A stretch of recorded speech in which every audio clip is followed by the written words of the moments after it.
우리나라에서 경비원이 되려면 어떤 자격이 필요할까요?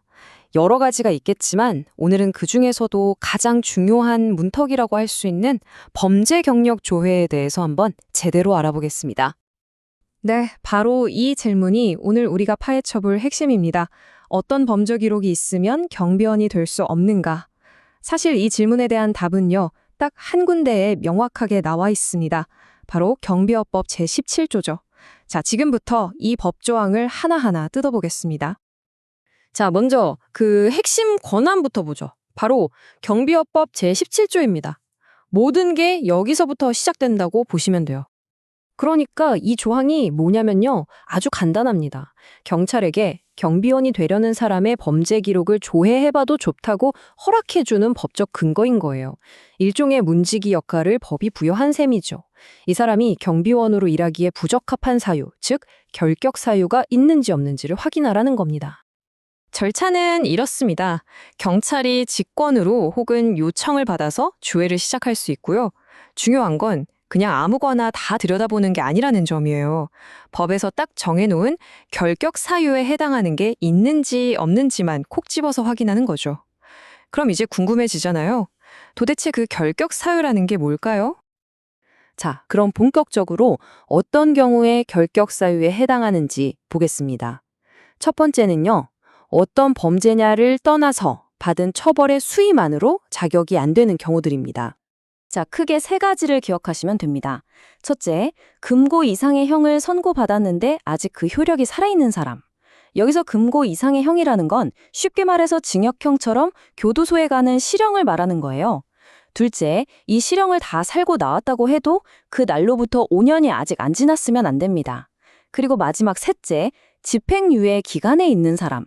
아시죠? 형의 집행을 잠시 미뤄주고 지켜보는 기간인데 바로 그 유예기간 중에는 경비원이 될 수 없다는 겁니다. 그러니까 법이 최근에 비교적 무거운 처벌을 받은 사람들은 일단 걸러내겠다는 명확한 기준을 제시하고 있는 거죠. 그런데요, 법은 여기서 그치지 않습니다. 아예 특정 범죄들은 콕 집어서 훨씬 더 긴 제한 기간을 두고 있어요. 그중에서도 가장 강력한 10년짜리 자격 제한 규정부터 한번 살펴보겠습니다. 네, 무려 10년입니다. 지금부터 보실 특정 범죄를 저질러서 벌금형을 선고받거나 또는 형 집행이 끝난 날로부터 10년이 지나지 않으면 경비원이 될 수 없다는 뜻입니다. 어떤 범죄들이냐면요. 바로 이런 것들입니다. 이른바 조폭처럼 범죄단체를 조직하거나 활동한 죄, 그리고 아동 청소년 대상 성범죄를 포함한 아주 심각한 성범죄들이 여기에 해당돼요. 혹은 이런 범죄들 때문에 치료 감호를 받은 경우도 마찬가지고요. 딱 봐도 아시겠죠? 법이 왜 이런 범죄들을 콕 집었는지. 타인을 보호해야 하는 경비직에 조직적인 폭력이나 심각한 성범죄 전과자가 들어오는 건 절대 안 된다는 아주 강력한 의지를 보여주는 대목입니다. 자, 그럼 다음 카테고리로 넘어가 볼까요? 이번에는 10년보다는 짧지만 역시나 중요한 5년짜리 자격 제한 규정입니다. 네, 5년입니다. 이 5년짜리 제한은 주로 두 종류의 범죄에 적용되는데요. 하나는 재산 관련 범죄, 다른 하나는 경비업법 자체를 위반한 경우입니다. 구체적으로는 절도, 강도, 사기, 횡령 같은 재산 범죄들이 해당됩니다. 또 이 법, 즉 경비업법을 위반돼서 벌금형 이상을 받은 사람도 마찬가지로 5년간 자격이 제한돼요. 생각해보면 당연하죠. 다른 사람의 재산을 지켜줘야 하는 경비원이 재산 범죄 전과가 있거나 이 업계의 규칙 자체를 어긴 전력이 있다면 신뢰하기 어렵잖아요. 바로 그런 점을 막기 위한 최소한의 안전장치라고 볼 수 있습니다.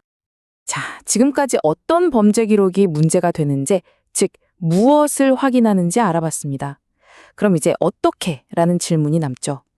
아시다시피 개인의 범죄 기록은 굉장히 민감한 정보인데 경찰이 이걸 어떻게 합법적으로 들여다볼 수 있는 걸까요? 그 해답은 의외로 경비업법이 아닌 다른 법에 있습니다. 바로 형의 실효 등에 관한 법률, 줄여서 형실효법이라고 부르는데요. 이 법 제6조에 보면 다른 법률에서 결격 사유를 확인하기 위해 범죄 경력 조회를 하도록 규정한 경우엔 조회가 가능하다는 예외 조항이 있습니다. 바로 이겁니다. 이 두 법이 서로 짝을 이루는 거죠. 한쪽, 그러니까 경비업법이 공공의 안전을 위해 경비원의 결격 사유를 확인해야 합니다. 라고 조회를 요구하면 다른 쪽인 형시료법이 다른 법에서 필요하다고 하니 예외적으로 조회를 허용합니다 하고 문을 열어주는 구조인 겁니다.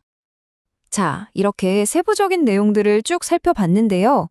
그럼 도대체 왜 이렇게까지 꼼꼼하게 규정을 만들어 놨을까요? 이 문지기 제도의 진짜 목적은 뭘까요? 결국 핵심은 딱 하나, 바로 대중의 신뢰입니다. 내 자산과 시설, 심지어는 내 신변의 안전을 맡기는 사람이잖아요. 그런 사람이 최소한의 도덕적, 법적 기준을 충족해야 한다는 건 너무나 당연한 얘기겠죠. 이 시스템은 바로 그 최소한의 기준을 보장해서 우리가 경비산업 전체를 믿고 의지할 수 있게 만드는 아주 중요한 역할을 하는 겁니다. 이렇게 법으로 정해진 촘촘한 결격사유 확인 시스템. 분명 우리 사회를 더 안전하게 만드는 강력한 필터 역할을 하고 있을 텐데요.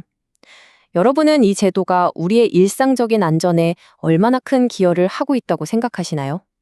한 번쯤 생각해 볼 만한 질문인 것 같습니다. 오늘 준비한 내용은 여기까지입니다.